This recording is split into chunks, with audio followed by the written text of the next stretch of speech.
I mean, this is the heart of the cottage. People should come down here and look at this and say, let's light a fire right now. This is the project for this weekend. Definitely. This weekend at the cottage, we're building the ultimate fire pit. I'm Andrew. I'm Kevin. Welcome to Projects. We're going for a simple rustic look here, so we'll surround our existing metal frame with local flagstone. And the seating is really what's going to make this fire pit. Essentially, we're trying to combine all the elements of a great fire into our seating. We'll give the cooking tripod telescopic legs as well as a detachable seat to allow it to transform from cooking tripod to seating mode. We have fires down here all the time. What are we really lacking down here? Like, what are the core essential elements of a good fire pit experience? Music. Music. Our second chair is going to be a music chair. We'll build in pieces of an old drum kit we have lying around, as well as space to store an amp for an electric guitar. Maybe we could take a crash course in guitar lessons or something. I'll teach you how to play. Who's going to teach you? What about a chair that has everything in it to get your fire going? Like, it's got maybe a couple different ways to start the fire. The next chair we're calling the chop chair because it doubles as a place to chop firewood. On top of our chopping block, we'll put a tire to hold the wood steady for chopping and also store our fire starting kit. Built right into the seat will be a bellows to really get the fire going. We need a comfortable chair, a really... Well, listen, back up there for a second. They all have to be comfortable. They're all going to be comfortable, but we make at least one chair uber comfortable. The last chair will be more for the ladies. A rustic love seat made out of wind-fallen trees. Built mortise and tenon style, we're calling it the s'more wine chair because it incorporates storage for bottles of wine and everything you need to make a s'more.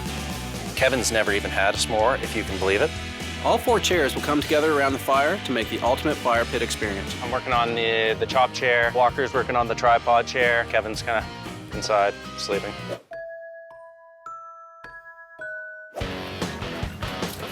I actually really enjoy getting invited down. These guys will always be up to something. They don't know how to sit still for very long. The chair that Kevin has decided to try and take on as his little pet project is the musical chair. This wasn't my original idea. I wanted to use pallets to build something much cooler than this, but this is actually a really nice design. It's called a Leopold bench. I started playing around with it last night, turned a kick drum pedal around backwards, and it kind of worked. So where I'm at with the chair is I'm just trying to put the cross braces on here. In order to get the colander and everything to fit in, it had to be pretty tall for a bar stool. So definitely need these to kind of sit your feet on. And then I'm gonna paint it, put the extension legs on it, and this one's done. We talked about having a s'more beer chair.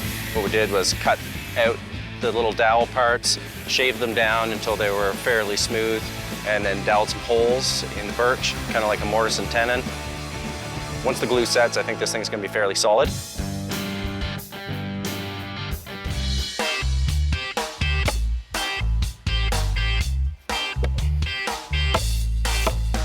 We built two of these end pieces here.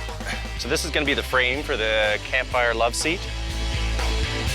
We've got the four chairs, basically everything you need for a fire. The chop chair is a place to chop your firewood, but it also contains a fire starting kit and a built-in bellows to really get the fire going. To get this party going, the music chair has a built-in kick drum, a guitar amp, and a few instruments to pass around. Walker made a stool with telescopic legs that transforms into a cooking tripod. We can use that to slow cook things like stews and chilies over the fire. For the ladies, we have a love seat made from birch logs that we're calling the s'more wine chair. It holds your wine bottles, wine glasses, and has clips on the back for your s'more roasting sticks. If you like our videos, you should check out the channel Sonic Dad here on YouTube by clicking the annotation on screen. They post some great how-to project videos that we found to be very entertaining. Like our videos, but with 3 hilarious hosts. They've done some really cool projects and have given us some ideas for some future Cottage Life videos. You can also head over to their website to buy the projects that they made in their videos. I know we'll definitely be taking a visit.